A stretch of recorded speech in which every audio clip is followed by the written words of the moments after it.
बिस्मिल्लाहिर्रहमानिर्रहीम। अस्सलामु अलैकुम नाजरीन, मिक्स्ड इन्फो टीवी के साथ मैं हूं जाहिद फ़ारूक। नाजरीन, दो अहम ख़बरें आपके साथ शेयर करूंगा। हुकूमत के लिए मुश्किलात में मुसलसल इजाफ़ा होता जा रहा है। आज वज़ीर आज़म इमरान ख़ान की तरफ से जो इत्तहादी जमातों का और अपने तमाम अरकान का शाइया तलब किया गया था, शाइये पे मदऊ किया गया था, जिसमें इत्तहादियों को भी तलब किया गया था और अपने तमाम अरकान कौमी असम्बली को भी मदऊ किया गया था। उसमें एक एक करके कई इत्तहादियों ने माजरत कर ली शामिल होने में। उनमें माजरत करने वालों में शाहजैन बुगटी शामिल हैं, उसमें अख्तर मैंगल शामिल हैं और उसमें सबसे अहम बात जो है वो काफ लीग चौधरी बरदरान, उनकी तरफ से भी वज़ीर आज़म से माजरत की गई है और उनकी तरफ से ये कहा गया है कि बजट में हम मंजूर करवाने में हुकूमत का भरपूर साथ देंगे, लेकिन हम इस अशाइये में शिरकत नहीं करेंगे। अब जो ताज़ा तरीन खबर आई है वो ये है कि चौधरी बरदरान खुल के अब सामने आ चुके हैं और उनकी तरफ से भी एक अशाइया तलब कर लिया गया है, जिसमें मदऊ किया गया है तमाम इत्तहादियों को। और उन इत्तहादियों में जो पीटीआई के लोग हैं उनको शामिल नहीं किया गया, बल्कि जीडीए शामिल है, एमक्यूएम शामिल है, दूसरे तमाम इत्तहादी उसमें शामिल हैं और आज़ाद अरकान को भी मदऊ किया गया है। अब ये आगे चलकर क्या हालात होने जा रहे हैं, इसकी तरफ भी ये एक इशारा समझा जाए। जो मैं पहले एक वीडियो में बयान किया था फवाद चौधरी का, वो जो इंटरव्यू था वो कोई मामूली इंटरव्यू नहीं था बल्कि गैर मामूली इंटरव्यू था, जिसमें उन्होंने कहा था कि वज़ीर आज़म की तरफ से 6 माह की मोहलत दी गई है और 6 माह के बाद उन्होंने कहा कि हम दूसरी तरफ होंगे अगर कारकर्दगी ना दिखाई तो। इसका मतलब ये हुआ कि वज़ीर आज़म भी इदराक कर चुके हैं इन तमाम जो उनके ख़िलाफ़ जितनी भी प्लानिंग की जा रही है वो समझ चुके हैं। और सबसे ज़्यादा क्योंकि अगर इत्तहादियों में से अब एमक्यूएम या काफ लीग हुकूमत से अलग होती है तो वज़ीर आज़म को बजट ना सिर्फ मंजूर करवाना मुश्किल हो जाएगा बल्कि इत्तेमाद का वोट भी हासिल करना होगा और इस तरीके से वज़ीर आज़म इमरान ख़ान की हुकूमत लड़खड़ा सकती है, क्योंकि अपने बहुत से अरकान हैं जो मफाद प्रस्त। और ये सारा क्यों हो रहा है?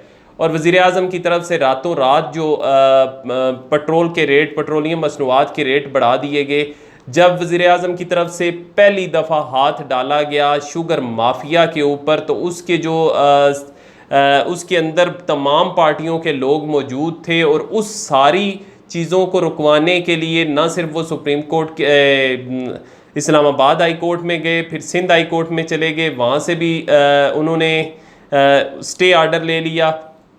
अब ये सारी चीज़ें वज़ीर आज़म पर दबाव बढ़ाने के लिए की जा रही हैं। जहांगीर तरीन भी इन तमाम चीज़ों को देख रहे हैं। चौधरियों के साथ उनके बड़े अच्छे मरासम हैं, क्योंकि इमरान ख़ान ने जब कमेटी तब्दील की थी चौधरियों से मुज़ाकराती कमेटी, तो परवेज़ इलाही का बाकायदा बयान इस पे आया था कि हम जहांगीर ख़ान तरीन के साथ बहुत से मामलात तय कर चुके थे। वज़ीर आज़म की तरफ से ये उसके बाद दोबारा नई कमेटी बनाना, हम इस कमेटी के साथ मुज़ाकरात नहीं करेंगे। तो ये इस तरफ इशारा करता है कि चौधरी कितने करीब थे जहांगीर ख़ान तरीन के। और अब जो उन्होंने अपना शाइया रखा हुआ है उस पर तमाम इत्तहादियों को मदऊ किया गया है और उसमें उसी दिन जिस दिन वज़ीर आज़म इमरान ख़ान की तरफ से रखा गया है, गो के उनकी तरफ से ये बताया गया है कि हमने ये पहले से तय किया हुआ था और पहले से हमने तमाम इत्तहादियों को दावत दी हुई थी, जिसमें से उन्होंने ज़्यादातर ने हमारी दावत कबूल की थी।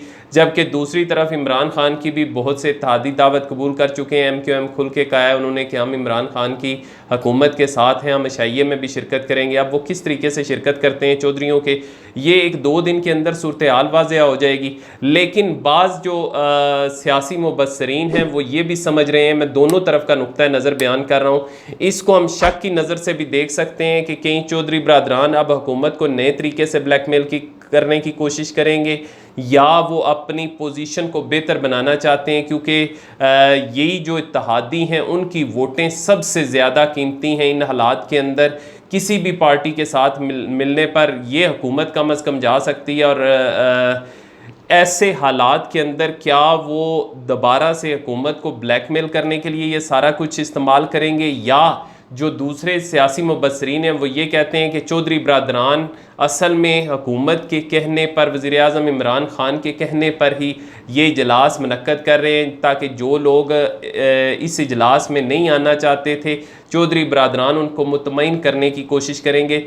लेकिन इन हालात के अंदर इस बात में ये जो एक अलग जो लोगों की यानी ग्रुप ऑफ थाट है वो जो अपना नुक्ता नज़र बयान कर रहे हैं, उनमें इतना वज़न इस वजह से नहीं है कि चौधरी बरदरान के बहुत अच्छे मरासम नहीं है इमरान ख़ान के साथ। बहुत सी जगहों पे वो गिले भी करते आए हैं। नैब की तरफ से जब केस खोलने की बात की तो उस पे भी उन्होंने जो है वो लाहौर हाई कोर्ट के अंदर पेश हुए और वहाँ से उन्होंने अपने केसेस के हवाले से जो स्टे लिया या वो सारी इंक्वायरी रुकवाने के लिए जो दरख्वास्त दी हुई है, जिसकी वजह से बचे हुए हैं। दूसरी तरफ वो ये भी समझते हैं कि शायद हुकूमत खुद ही उनको ब्लैकमेल करने के लिए ये सारे केसेस खुलवा रही है। इन तमाम हालात में और चौधरी परवेज़ इलाही का ये बयान आना कि वज़ीर आज़म से मेरी कभी मुलाकात, बहुत अरसे से मुलाकात नहीं हुई, वो हमसे मशवरा लेते ही नहीं। मेरे भाई ने ये कहा था कि तुम खुद से अपने पास से कोई मशवरा ना दे देना। चौधरी शुजात की तरफ से चौधरी परवेज़ इलाही को कहा गया। फिर मोनस इलाही का मामला और मोनस इलाही की शुगर मिल के अंदर उसको भी शामिल किया जाना, शामिल तफ्तीश किया जाना, ये सारी चीज़ें बताती हैं कि हुकूमत और इनके इत्तेहादियों के दरमियान कितनी शदीद दरारें पड़ चुकी हैं। अब अगर हुकूमत के इत्तेहादी जिस तरह शाहज़ैन बुगटी खुल के सामने आ चुके हैं, उन्होंने कहा कि बलूचिस्तान के साथ किए गए तमाम वादे पूरे नहीं किए गए, इसलिए मैं इस इशाइये में शिरकत नहीं करूँगा, इसमें शिरकत करने की मुझे ज़रूरत नहीं है। हुकूमत अगर चाहती है कि हम साथ चलें तो वो उन तमाम वादों पर अमल दरामद यकीनी बनाएं, उन पर अमल करें। उनकी तरफ से खुल के सामने आना, अगर वो अलग होते हैं फिर उसके बाद अगर काफ लीग अलग हो जाती है तो हुकूमत के पास अददी अक्सरियत नहीं रहेगी। ये बिल्कुल साफ ज़ाहिर है, क्योंकि जो पोजीशन है इस वक्त 176 के लगभग लोग हैं पीटीआई के इत्तेहादियों को मिला के। अगर वो हुकूमत से अलग होते हैं तो 172 सादा अददी अक्सरियत चाहिए होती है। लेकिन अगर काफ लीग अलग हो जाती है और शाहज़ैन बुगटी अलग होते हैं तो फिर हुकूमत के पास की अक्सरियत नहीं रहेगी और फिर हुकूमत के लिए मुश्किलात वहीं से आगाज़ हो जाएगा मुश्किलात का, और बजट मंजूर करवाना भी मुश्किल हो जाएगा। लेकिन काफ लीग की तरफ से चूँकि कह दिया गया है कि हम बजट मंजूर करवाएंगे, तो गोया बजट मंजूर करवाया जाएगा, लेकिन ये सारी प्लानिंग जो है वो आगे हुकूमत को ब्लैकमेल करने के लिए इस्तेमाल की जाएगी कि किस तरीके से हम हुकूमत को अपने मुतालबात के मुताबिक मनवा सकते हैं, अपने मुतालबात कहाँ तक हम उनसे मनवा सकते हैं। और वो जो उनके केसेस हैं और वज़ीरों का मामला, मोनस इलाही को जो वफाकी वज़ीर बनवाना चाहते हैं, ये इन सारी चीज़ों पे डील होगी। और वो जो फ़ंड्स थे तरक्याती, वो तो खैर इमरान ख़ान की तरफ से कह ही दिया गया है कि फ़ंड्स रिलीज़ किए जाएंगे जितने भी MNAs हैं, MPAs हैं उनको, जिसके शुरू से इमरान ख़ान ख़िलाफ़ रहे। अब इमरान ख़ान के पास ये पेट्रोल का जो उन्होंने बम गिराया है उसकी भी वजह यही थी कि वो एक माफिया के चुंगल में फंसे हुए हैं, शुगर माफिया, जिसकी जड़ें उनकी अपनी पार्टी के अंदर भी मौजूद हैं और पूरे सियासी निज़ाम की बसात लपेटने के लिए वो शुगर माफिया काफ़ी है। अब वो सारे मामलात ऐसे थे जिस पे वो दूसरा नया एक तनाज़ा नहीं खड़ा करना चाहते थे, जिसकी वजह से इमरान ख़ान ने यही मुनासिब समझा कि अब और भी इसकी बहुत सी वजूहात हैं, कभी मैं पूरी तफसील के साथ बताऊंगा कि ये क्यों इस तरीके से रेट एकदम से बढ़ा दिया गया और ना कोई समरी आई, ना ओगरा की तरफ से मंजूरी और ना ही पहली तारीख का इंतज़ार किया गया, उससे पहले ये सारा कुछ कर दिया गया। दूसरी चीज़ बड़ी ही खौफनाक है, दूसरी खबर की तरफ बढ़ता हूँ, वो है जी हुकूमत के दौर में तैयार होने वाली ऑडिटर जनरल ऑफ पाकिस्तान की पहली रिपोर्ट मंजरे आम पर आ गई है, जिसमें होश रुबा इंकशाफात किए गए। इमरान ख़ान की तरफ से ये बारहा कहा गया था कि अगर नीचे कोई चोरी करता है तो जो ऊपर बैठा होता है वज़ीर आज़म, अगर वो ईमानदार होगा तो वो नीचे किसी को चोरी नहीं करने देगा। लेकिन जो रिपोर्ट आई है अपनी ही हुकूमत के जो ऑडिटर जनरल ऑफ पाकिस्तान की तरफ से, इस हुकूमत की इस दौरे हुकूमत के अंदर जो भी ऑडिट किया गया उसकी जो रिपोर्ट आई है, उसके जो इंकशाफात हैं वो इमरान ख़ान के लिए बड़े अलार्मिंग हैं, उनको देखना पड़ेगा। इस रिपोर्ट में वफाकी वजारतों और महकमों में 270 अरब रुपए की बदउनवानियों और बेज़ाब्तियों का इंकशाफ किया गया है ऑडिटर जनरल ऑफ पाकिस्तान की तरफ से। और उनकी तरफ से ये भी कहा गया कि करप्शन और जाली रसीदों की मद में 12